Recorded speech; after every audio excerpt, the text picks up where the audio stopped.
बच्चों, आज हम रैदास के पदों को समझने का प्रयास करेंगे।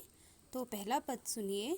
अब कैसे छूटे राम राम रट लागी, प्रभु जी तुम चंदन हम पानी, जाकी अंग अंग बास समानी। प्रभु जी तुम घन बन हम मोरा, जैसे चितवन चंद चकोरा। प्रभु जी तुम दीपक हम बाती, जाकी ज्योति बरे दिन राती। प्रभु जी तुम मोती हम धागा, जैसे सोनहि मिलत सुहागा। प्रभु जी तुम स्वामी हम दासा, ऐसी भक्ति करे रैदासा। अब इन पंक्तियों में जो रैदास जी हैं हमें बता रहे हैं कि भक्ति का भाव कैसा होता है, समर्पण का भाव होता है। अगर आप किसी की भक्ति करते हैं, ईश्वर की भक्ति करते हैं, तो आपके अंदर समर्पण का भाव स्वतः ही उत्पन्न हो जाता है। अब उनके अनुसार जिस प्रकार प्रकृति में बहुत सारी चीज़ें एक दूसरे से जुड़ी रहती हैं, जैसे आप अपने चारों ओर देखते हैं प्राकृतिक चीज़ों को, हर वस्तु दूसरी वस्तु से किसी न किसी प्रकार से जुड़ी ही रहती है। ठीक उसी प्रकार भक्त और भगवान भी एक दूसरे से जुड़े रहते हैं। अब उन्होंने जो प्रथम पंक्ति है उसमें ही राम नाम का गुणगान किया है।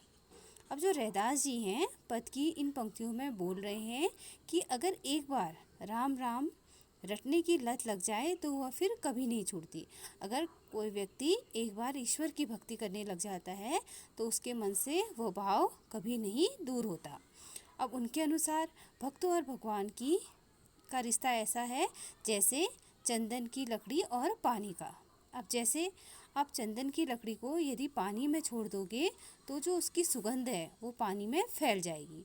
अब ठीक उसी प्रकार जैसे जो भक्त है वो भगवान को एक बार याद कर लेता है तो उससे क्या होता है कि जो उसकी सुगंध है, भक्ति की सुगंध है, वह स्वतः ही उसके अंदर घुल मिल जाती है। और जो भगवान होते हैं वह भी उस सुगंध को सूंघकर भक्त पर सदा ही लीन हो जाते हैं। अब आगे जो रैदास जी हैं वो कह रहे हैं कि जैसे जब वर्षा होने वाली होती है और चारों तरफ आकाश में बादल घिर जाते हैं तो जंगल में जो उपस्थित मोर होता है वो अपने पंख फैलाकर नाचे बिना रह ही नहीं सकता। अक्सर आपने देखा होगा कि जब बारिश होती है तो उस समय पे मोर अपने पंख फैलाकर नाचने के लिए आतुर हो जाता है। अब ठीक उसी प्रकार एक जो भक्त होता है वो राम के नाम लिए बिना नहीं रह सकता, क्योंकि एक बार उसके मन में भगवत भक्ति का भाव जागृत हो जाता है तो वह कभी नहीं छोड़ता। अब जो रैदास जी हैं वो आगे कहते हैं जैसे दीपक में बाती जलती रहती है। जैसे आप लोगों ने दीपक देखा होगा, दिया देखा होगा, अगर उसमें किसी बत्ती को हम जलाते हैं तो वो बत्ती क्या होती है, जलती रहती है। उसका जो तेज होता है काफ़ी प्रभावशाली होता है।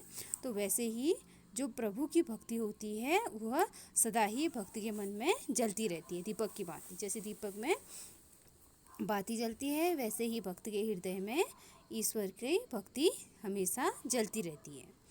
अब कवि के अनुसार जो रैदास जी हैं वो कहते हैं कि अगर ईश्वर मोती हैं, अगर ईश्वर क्या हैं, मोती हैं, तो भक्त उस धागे के समान है जिसे मोतियों से पिरोया जाता है। अब यहाँ पर ईश्वर की तुलना मोती से की गई है और भक्त की तुलना किससे की गई है, धागे से की गई है। अर्थात जो भक्त और भगवान है वह दोनों एक दूसरे से अलग नहीं हो सकते। जैसे सोने पे सुहागा, अब अक्सर कहा जाता है ये कहावत कि सोने पे सुहागा हो गया। अर्थात जो भक्त हैं और भगवान हैं उनका रिश्ता सोने पे सुहागा जैसा भी यहाँ पे रैदास जी हमें बताते हैं।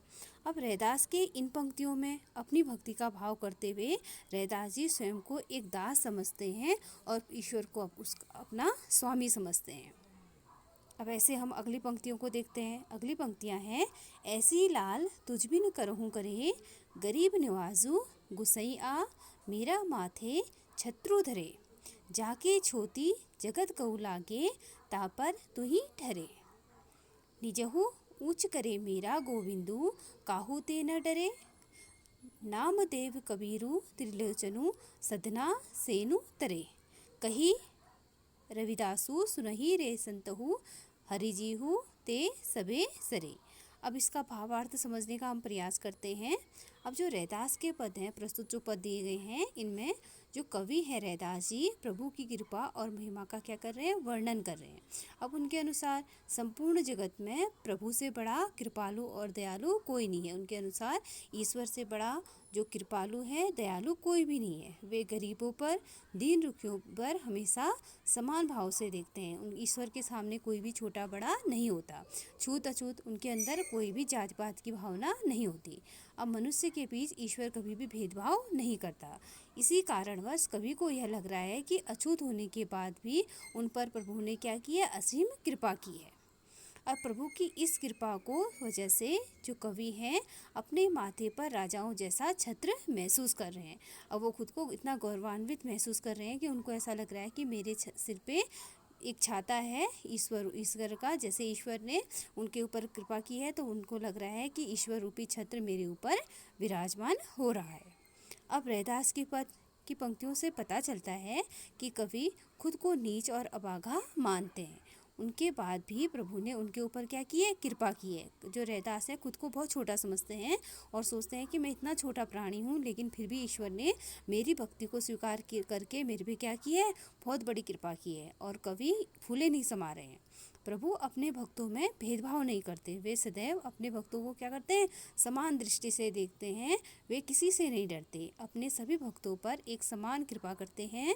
प्रभु के इसी गुण की वजह से नामदेव, कबीर जैसे जुलाहे, सदना जैसे कसाई, सैन जैसे नाई, त्रिलोचन जैसे सामान्य व्यक्तियों को भी इतनी ख्याति प्राप्त हुई है।